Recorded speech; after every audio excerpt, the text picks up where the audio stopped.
欢迎来到新闻和活动频道，请订阅和分享已更新有关当今最着名明星的最新信息。李现新剧人设彻底颠覆，从豪门少爷遭遇灭门，以骗制片走上复仇路。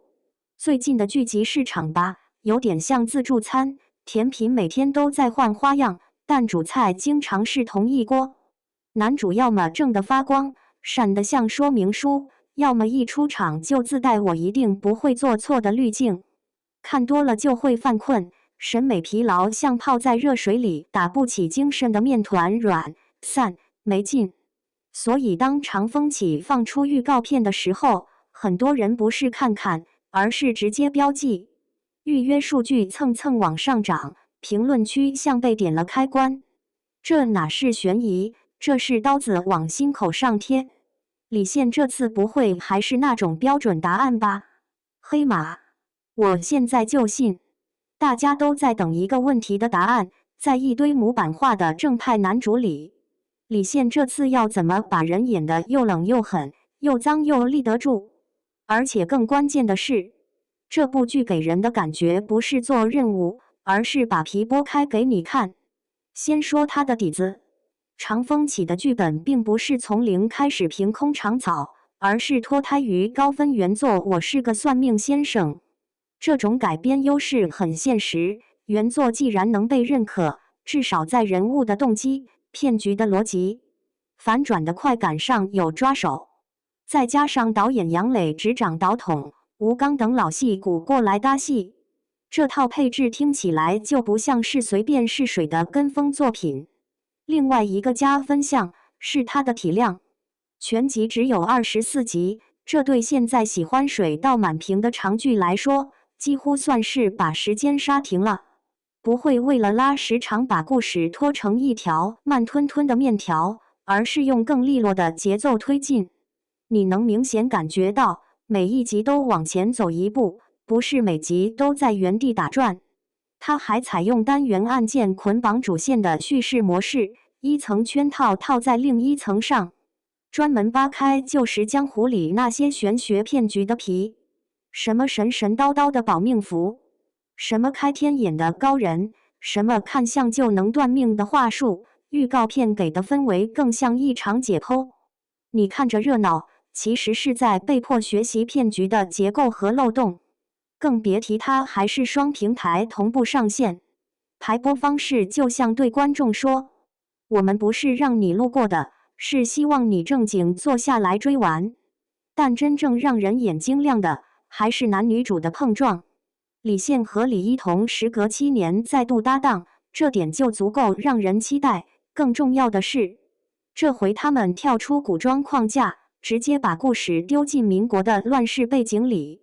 民国的气质很容易把人逼成两种样子，要么被时代掰弯，要么硬着头皮去反抗。反正不管哪种，都带着风险。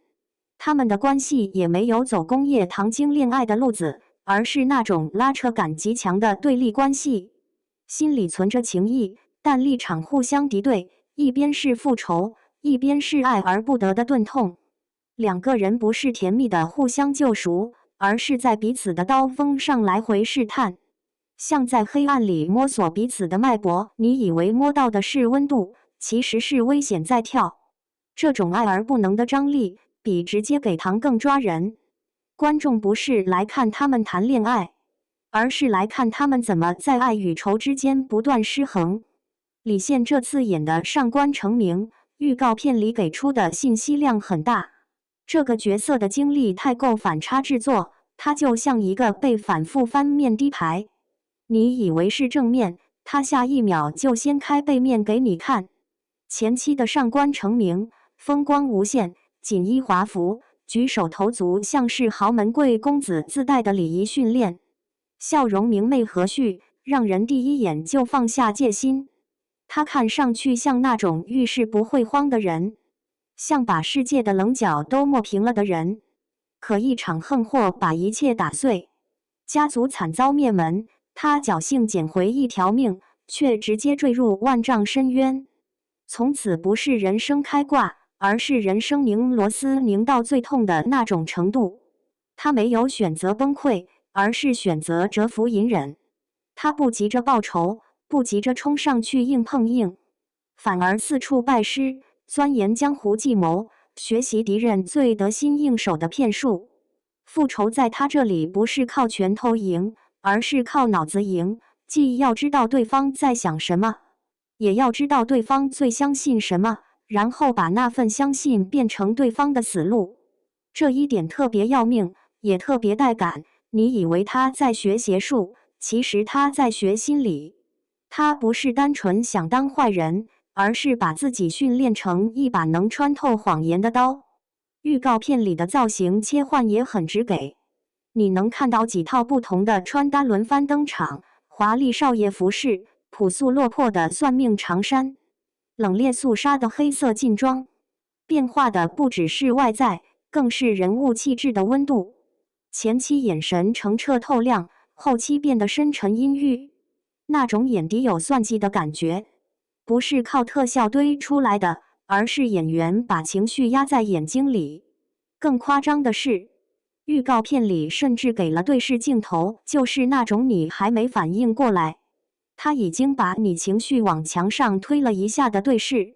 这种角色跨度很大，风险也同样大，演得好是眼神有戏，演不好就容易变成面无表情的静止雕塑。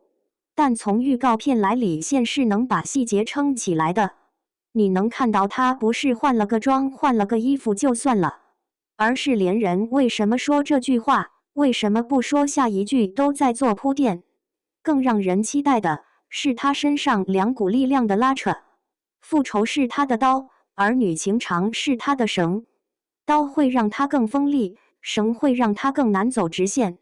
两者在同一个人身上并存，就会出现一种特别紧的状态，他时时刻刻站在刀刃上，稍微偏一寸就会割到自己。这种亦正亦邪的味道尤其讨喜，因为我们现在真的太缺那种复杂主角了。很多剧喜欢把主角写成永远站在正确那边的人，让观众看得放心，情绪稳得像坐电梯。可长风起预告给出的感觉更像，主角有自己的底线，但底线的实现方法却不干净。他想赢，也想活。他在黑暗里拿到光的办法，却是踩着黑暗往前挪。所以大家会愿意蹲，愿意等，愿意把零食摆好坐等开播。不是因为剧情多完美，而是因为剧情有重量。这重量会压着你继续往下看，你不看完，心里那口气就不肯散。至于两位演员的对手戏碰撞，预告里也已经露出了火花的轮廓。对立关系最怕演成你瞪我，我瞪你的无聊对峙，但这部剧的方向显然不是走那种套路，更像是一方拿着真心当筹码，另一方用筹码装作冷漠，一边试探，一边设局，一边想靠近，一边又必须退开。那种感觉就像在雨里握手，你能感觉到对方的温度，却不能确认你们是要相拥还是要分别。观众最吃这种不确定，因为不确定本身就会让人紧张，也会让人上瘾。长风起之所以在预告阶段就能抓住大量观众目光，不是因为他会讲道理，而是因为他会讲人。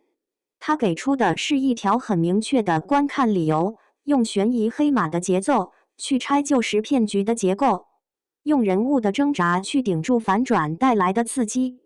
24集不拖沓，单元案件把人往前拽，主线又像一根看不见的绳子，把每一案都串进同一个节里。再加上李现和李一桐的对手张力，以及上官成名那种跌落谷底后仍不肯投降的狠劲，这组合确实不像模板，它更像是把一张正派剧的面具翻起来，在下面露出一只会算计的眼睛。我已经把零食摆好，也把期待攒满了。至于上官成名最后要怎么冲破重重迷局，要怎么把复仇走成他自己的路，而不是被命运牵着鼻子走，我是真的想快点看到正片上线。